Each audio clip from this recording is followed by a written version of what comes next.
হাসিনাদের বিরুদ্ধে ষড়যন্ত্রকারী সবগুলো একসাথে ছিল। মুখে মুখে বলতো আমরা একসাথে নাই, কিন্তু ভেতরে ভেতরে এরা সব সময় একসাথে কাজ করেছে এবং সকল সময় প্রত্যেকটি সময় বিএনপি বাংলাদেশ জাতীয়তাবাদী দল সব সময় জনগণের কাতারে ছিল।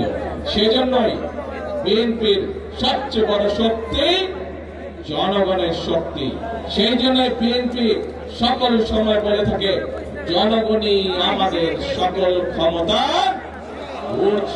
প্রিয় ভাই বোনেরা, আমাদের সন্তানরা যাতে ভালোভাবে লেখাপড়া শিখতে পারে তার জন্য সর্বোচ্চ বাজেট রেখেছি।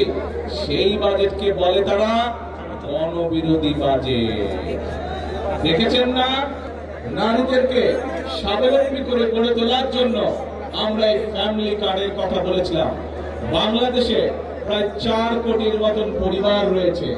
আমরা বলেছিলাম যে আমরা যদি সরকার গঠন করতে সক্ষম হই 12 তারিখের নির্বাচনে, তাহলে পর্যায়ক্রমিক ভাবে সকল পরিবারের কাছে আমরা ফ্যামিলি কার্ড পৌঁছে দেব।